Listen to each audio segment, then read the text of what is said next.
ഭീഷ്മർ തന്നെ പറയുന്നുണ്ട്, ക്ഷത്രിയൻ്റെ ധർമ്മം എന്ന് പറയുന്നത് രോഗം വന്ന് വൃദ്ധനായിട്ട് മരിക്കുന്നതല്ല, നേരെ മറിച്ച് തൻ്റെ രാജ്യത്തിന് വേണ്ടി ധർമ്മത്തിന് വേണ്ടി പോരാടി മരിക്കുന്നതാണ് എന്ന്. ഭീഷ്മർക്ക് ഒരിക്കലും തൻ്റെ രാജ്യത്തെ ത്യജിക്കാനുള്ള അവകാശമില്ലായിരുന്നു. ശ്രീരാമൻ ത്യജിച്ചില്ല. ശ്രീരാമൻ എന്താണ് ചെയ്തത്? സ്വയം ത്യജിച്ചില്ല. ഇവിടെ ഭീഷ്മരെ സ്വയം ത്യജിക്കുകയാണ് ചെയ്തത്. ശ്രീരാമനോ തൻ്റെ അച്ഛൻ പറഞ്ഞതുകൊണ്ട് പോയി. എന്നാൽ പെർമനൻ്റ് ആയിട്ടുള്ള ഒരു സാക്രിഫൈസ് ആയിരുന്നോ? പിന്നെ അച്ഛൻ പറഞ്ഞ സമയം കഴിഞ്ഞ് തിരിച്ചു വന്നിട്ട് രാജ്യം ഭരിച്ചു. വളരെ നല്ല മനോഹരമായിട്ട് നമുക്കിത് തമ്മിൽ കമ്പാരിറ്റീവ് സ്റ്റഡി നടത്താൻ നമുക്ക് സാധിക്കും, രാമായണത്തിലെ കഥാപാത്രങ്ങളും മഹാഭാരതത്തിലെ കഥാപാത്രങ്ങളുമായിട്ട്. അടുത്ത ഭീഷ്മരുടെ പ്രതിജ്ഞ എന്താണ്? സത്യവതിയുടെ പുത്രന്മാർ വരുമ്പോൾ ഭീഷ്മർക്കെങ്ങാനും കുട്ടികളുണ്ടായാലോ? ഇപ്പോൾ ഈ ധാർത്തരാഷ്ട്രന്മാരും കൗരവരും തമ്മിൽ യുദ്ധം ഉണ്ടായതുപോലെ വരില്ലേ? അപ്പം അതുകൊണ്ട് അങ്ങനെ ഒരു പ്രശ്നം വന്നാലോ എന്ന് ചോദിച്ചപ്പോൾ ഭീഷ്മർ അടുത്ത ശരത്തിനുള്ള വകുപ്പും കൂടെ ഒപ്പിച്ചു. അദ്ദേഹം പറഞ്ഞു, ഞാൻ വിവാഹം പോലും കഴിക്കുന്നില്ല. എന്താണ്? ഒരു രാജ്യത്തിൻ്റെ പരമ്പര തുടർന്നു പോകേണ്ടതാണ്, അതും താൻ ചെയ്യില്ല എന്ന് പറഞ്ഞു. ഇവിടെ എല്ലാം ഭീഷ്മർ ധർമ്മത്തിനെ കാക്കുന്നതിന് പകരം, പക്ഷെ ഭീഷ്മർ മഹാത്മാവാണ്. ആര് സ്വന്തം അച്ഛന് വേണ്ടി ഇങ്ങനെയൊക്കെ ചെയ്യും? അച്ഛൻ കല്യാണമൊക്കെ കഴിഞ്ഞ് 2 പിള്ളേരായില്ലേ, ഇനി അച്ഛന് കല്യാണം കഴിക്കാൻ പോകണം. ഞാനാണെങ്കിൽ ഇതുവരെ കല്യാണം പോലും കഴിച്ചിട്ടില്ല. അതുകൊണ്ട് അച്ഛൻ്റെ ആഗ്രഹമൊക്കെ പൂതിയൊക്കെ അവിടെ ഇരിക്കട്ടെ, ഞാൻ കല്യാണം കഴിക്കട്ടെ, എനിക്ക് പിള്ളേരൊക്കെ വേണമെന്നല്ലേ വിചാരിക്കൂ. ആരിതുപോലെ തീക്ഷ്ണമായിട്ടുള്ള ഒരു പ്രതിജ്ഞ എടുക്കും? അപ്പോൾ ഒരേ സമയം തന്നെ ഭീഷ്മരുടെ 2 വശങ്ങളും നമ്മൾ കാണേണ്ടതാണ്. അങ്ങനെ സത്യവതിയെ ശന്തനു വിവാഹം കഴിക്കുന്നു. 2 കുട്ടികളുണ്ടാകുന്നു, ചിത്രാംഗതനും വിചിത്രവീര്യനും. ചിത്രാംഗതൻ വളരെ ചെറുപ്പത്തിൽ തന്നെ മരണപ്പെടുന്നു. പിന്നെയുള്ളത് വിചിത്രവീര്യനാണ്. ഇവിടെ ഭീഷ്മരെക്കുറിച്ച് നമുക്കൊന്ന് ഒരു അവലോകനം ചെയ്യുന്ന നല്ലതായിരിക്കും എന്ന് വിചാരിക്കുന്നു. വിചിത്രവീര്യന് വിവാഹപ്രായമായപ്പോൾ ഭീഷ്മർ എന്ത് ചെയ്തു? 3 കന്യകമാരെ പിടിച്ചു കെട്ടിക്കൊണ്ടുവന്നു. അംബ, അംബിക, അംബാലിക. അടുത്ത ശരം. ഒന്ന് ആലോചിച്ച് നോക്കിയേ, അവനോ കല്യാണം കഴിക്കേണ്ട പെൺകുട്ടികളെയാണ് പിടിച്ചുകൊണ്ട് വന്നതെങ്കിൽ കുഴപ്പമില്ല. ഇതാര് വേണം ശരിക്കും പിടിച്ചുകൊണ്ട് വരാൻ? വിചിത്രവീര്യൻ വേണ്ടായിരുന്നോ പിടിച്ചുകൊണ്ട് വരാൻ? ആ പെൺകുട്ടികളുടെ മാനസികാവസ്ഥ എന്തായിരിക്കും? വേറെ ഒരാളാണ് പിടിച്ചുകൊണ്ട് വരുന്നത്. നേരെ മറിച്ച് ശ്രീകൃഷ്ണൻ എന്താ ചെയ്തത്? ബലരാമേട്ട, രുക്മിണി ഒന്ന് പിടിച്ചുകൊണ്ട് വരാമോ എന്ന് ചോദിച്ചോ? നേരെ പോയി പിടിച്ചുകൊണ്ട് വന്നു.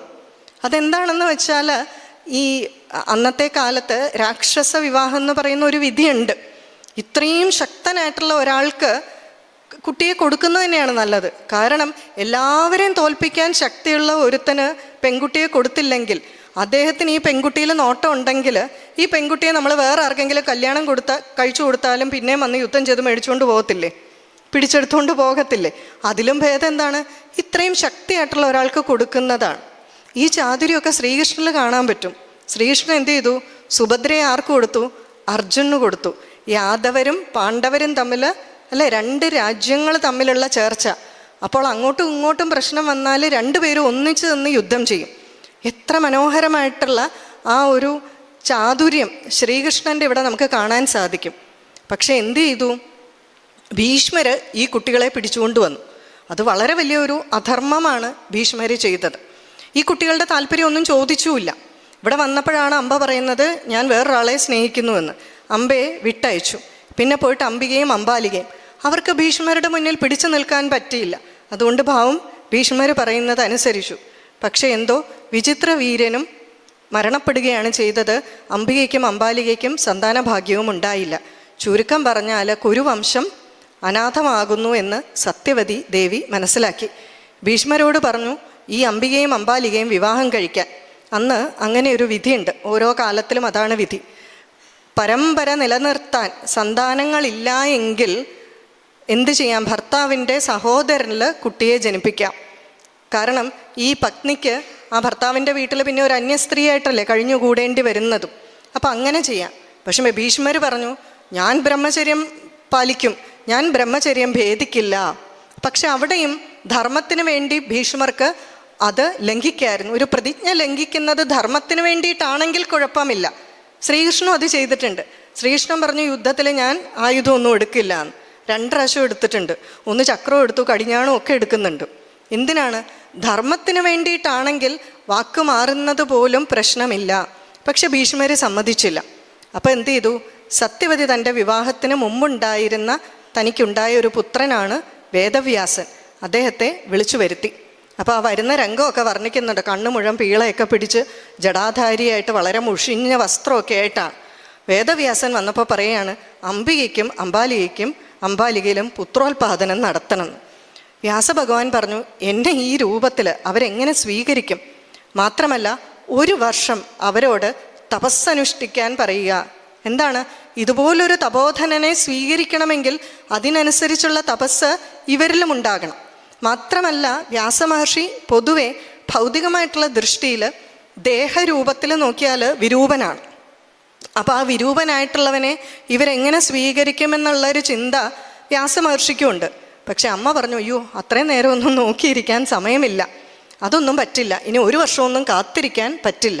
വ്യാസഭഗവാൻ എന്താണ്? വ്യാസഭഗവാൻ ഒന്നിനോടും ഒട്ടലില്ല.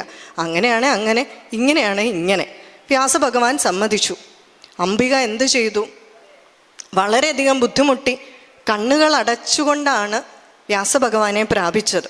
കാരണം ഈ വിരൂപമായിട്ടുള്ള ഒരു ദേഹത്തിനെ സ്വീകരിക്കാനുള്ള മനസ്സ് ഇല്ലായിരുന്നു. അതുകൊണ്ട് തന്നെ ഉണ്ടായ കുട്ടി അന്ധനായിപ്പോയി.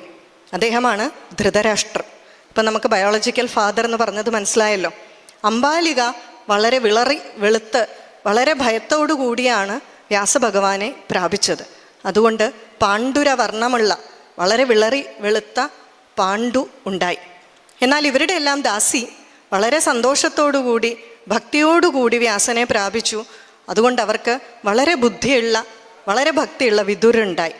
എങ്ങനെയാണ് സന്താനോൽപാദനം എങ്ങനെയാണ് വേണ്ടത് എന്ന് എത്ര മനോഹരമായിട്ടാണ് മഹാഭാരതത്തിലൂടെ കാണിച്ചു തരുന്നത്. അപ്പോൾ ഇങ്ങനെയാണ് ധൃതരാഷ്ട്രയുടെ ബയോളജിക്കൽ ഫാദർ വ്യാസഭഗവാനാകുന്നത്. ഈ വ്യാസഭഗവാൻ ഇവിടെ എത്തുകയാണ്. അപ്പോൾ വന്നപ്പോൾ ധൃതരാഷ്ട്രരോട് പറഞ്ഞു, മകനെ, ഘോരമായിട്ടുള്ള യുദ്ധം തുടങ്ങാൻ പോവുകയാണ്.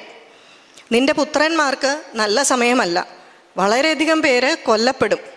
നിനക്ക് ഈ യുദ്ധം കാണണമെങ്കിൽ ഞാൻ നിനക്ക് കാഴ്ചശക്തി പ്രദാനം ചെയ്യാം എന്ന് പറഞ്ഞു.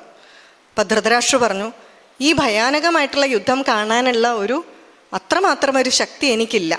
പക്ഷെ എനിക്ക് എന്ത് വേണം? യുദ്ധവർത്തമാനം കേൾക്കണം, അത് മാത്രം മതി എന്ന് പറഞ്ഞു. അപ്പോൾ എന്ത് ചെയ്തു? വ്യാസഭഗവാൻ തൊട്ടടുത്ത് നിന്ന സഞ്ജയന് ഈ വരം കൊടുക്കുകയാണ്. സഞ്ജയനോട് പറഞ്ഞു, ഈ യുദ്ധഭൂമിയിലും ഇതിനു ചുറ്റുമായിട്ട് നടക്കുന്ന പ്രത്യക്ഷവും പരോക്ഷവുമായിട്ടുള്ള എല്ലാം മനസ്സിലാക്കാനുള്ള ദിവ്യദൃഷ്ടി ഞാൻ നിനക്ക് തരികയാണ്. മാത്രമല്ല മറ്റുള്ളവരുടെ മനോവികാരങ്ങൾ മനസ്സിലാക്കാനുള്ള കഴിവ്, മനസ്സിലെന്താണോ ചിന്തിക്കുന്നത് അതുകൂടി മനസ്സിലാക്കാനുള്ള കഴിവ്, അതായത് നിന്നെ ഞാൻ സർവജ്ഞനാക്കുന്നു എന്ന്. സർവജ്ഞൻ എന്നുള്ള പദം മുമ്പ് വ്യാഖ്യാനിച്ചതാണ് ഭാഷ്യകാരൻ ശങ്കരാചാര്യർ.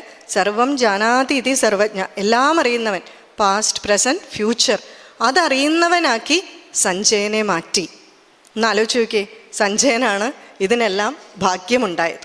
അങ്ങനെ സഞ്ജയനെ അനുഗ്രഹിക്കുകയാണ് വ്യാസഭഗവാൻ. അവസാന ശ്രമം എന്നുള്ള രീതിയിൽ പുത്രനെ ഒന്ന് ഗുണദോഷിക്കാൻ ശ്രമിക്കുകയാണ്.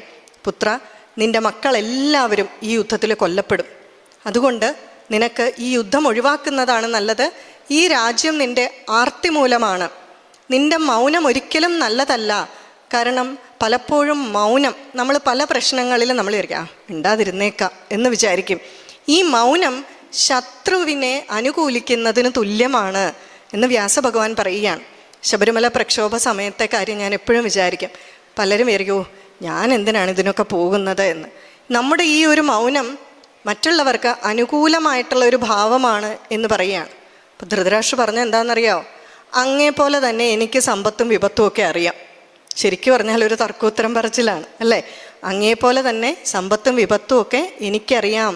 ജാനാമി ധർമ്മം നചമേ പ്രവർത്തി, എനിക്ക് ധർമ്മം എന്താണൊക്കെ നന്നായിട്ടറിയാം.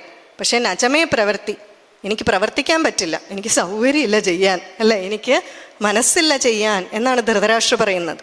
ജാനാമ്യ അധർമ്മം നചമേ നിവർത്തി, എനിക്ക് അധർമ്മം എന്താണെന്നറിയാം, പക്ഷെ അതിൽ നിന്ന് മാറി നിൽക്കാൻ ചെയ്യാതിരിക്കാൻ എന്നെക്കൊണ്ട് സാധിക്കുന്നില്ല. എൻ്റെ കുട്ടികൾ ഞാൻ പറഞ്ഞാലൊന്നും കേൾക്കുന്നില്ല. മാത്രമല്ല ഞാനൊരു സാധാരണക്കാരനാണ്, ഒരു ഭൗതിക ജീവിതത്തിൽ ജീവിക്കുന്നവനാണ്. അതുകൊണ്ട് തന്നെ എൻ്റെ കുട്ടികളെ പറ്റി എനിക്ക് ചില സ്വാർത്ഥ ചിന്തകളുണ്ട്. ഇത്രയൊക്കെ പറഞ്ഞു കഴിഞ്ഞാൽ പിന്നെ വ്യാസഭഗവാൻ അവിടെ നിൽക്കുമോ? വ്യാസഭഗവാൻ വിചാരിച്ചു ഇനി പ്രത്യേകിച്ച് ഇവിടെ നിന്ന് പറഞ്ഞിട്ടൊന്നും കാര്യമില്ല എന്ന് പറഞ്ഞ് വ്യാസഭഗവാൻ അവിടുന്ന് സ്ഥലം വിടുകയാണ്. കുറച്ച് ദിവസം കഴിഞ്ഞ് ഏറ്റവും പ്രത്യേകതയോടുകൂടി മനസ്സിലാക്കേണ്ടത്, മഹാഭാരതം എന്ന് പറഞ്ഞാൽ ലൈവ് കമൻട്രി അല്ല, ലൈവായിട്ടുള്ള കമൻട്രി അല്ല. കുറച്ച് ദിവസമൊക്കെ കഴിഞ്ഞ് സഞ്ജയനൊന്ന് ദിവ്യദൃഷ്ടി കൊണ്ട് നോക്കി. അപ്പോൾ മനസ്സിലായി 10-ാം ദിവസമായി ഭീഷ്മർ നിലംപതിച്ചു എന്ന് മനസ്സിലായി. ഉടൻ വന്ന് ധൃതരാഷ്ട്രരോട് പറയുകയാണ്, യുദ്ധം 10 ദിവസം പിന്നിട്ടു, ഭീഷ്മ പിതാമഹൻ നിലംപതിച്ചു എന്ന്. ഉടനെ ധൃതരാഷ്ട്രർ ചാടി എഴുന്നേറ്റ് പറയുന്നുണ്ട്, യോ ഭീഷ്മ പിതാമഹൻ നിലംപതിച്ചു, എൻ്റെ കുട്ടികളുടെ അവസ്ഥ എന്താണ്?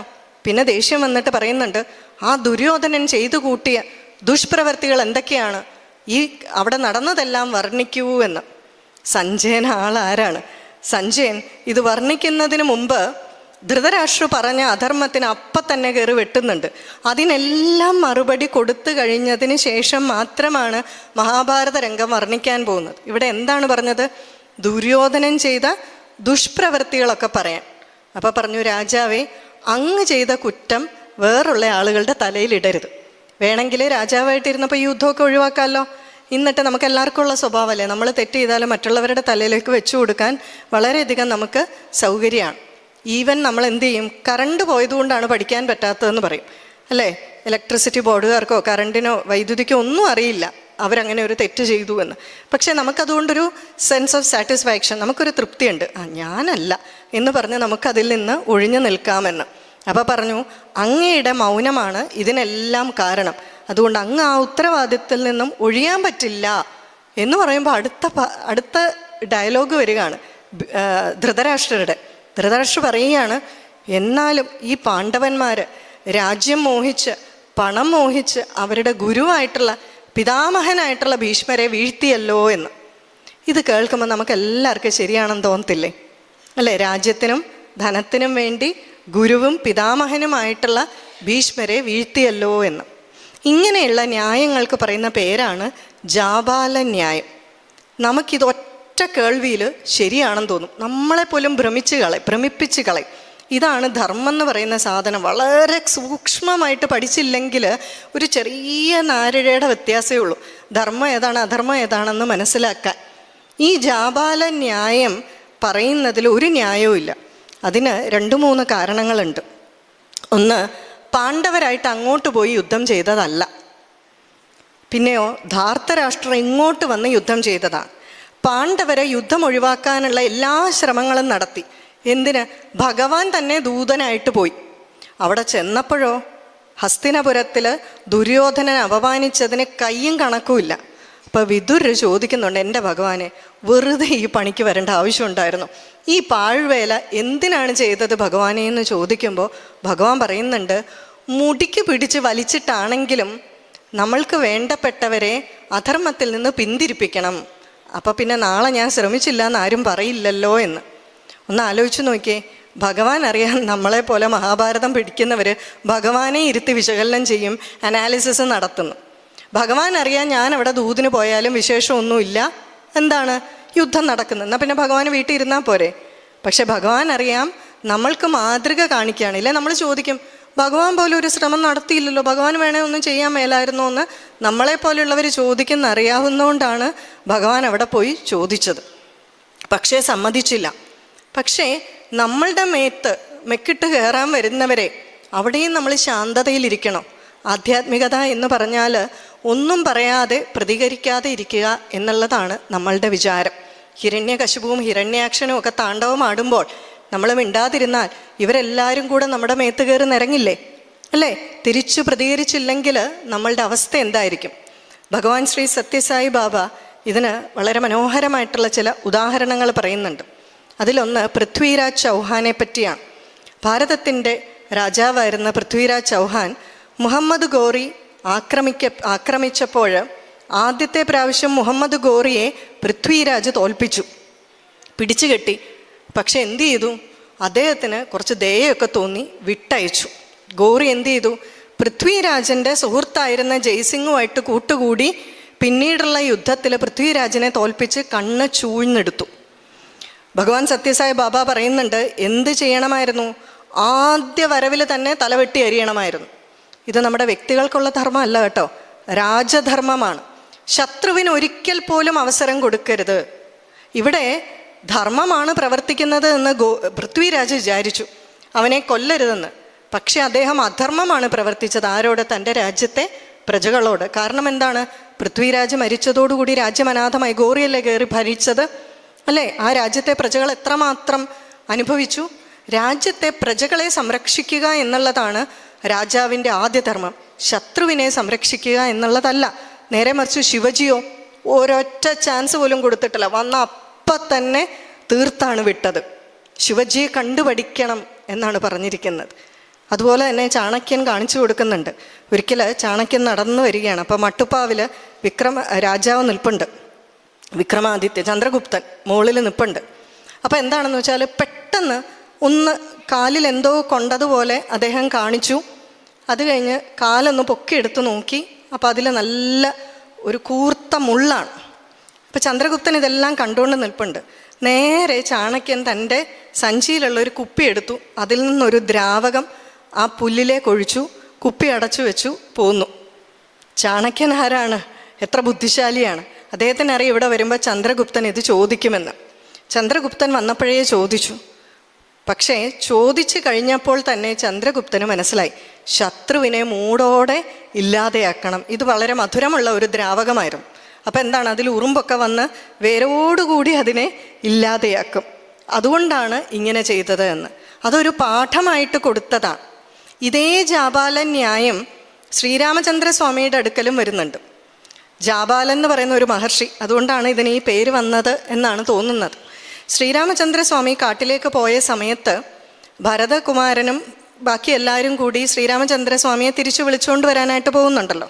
അപ്പം അതിൻ്റെ കൂടെ ജാബാലൻ എന്ന് പറയുന്ന ഒരു മഹർഷിയുണ്ട്.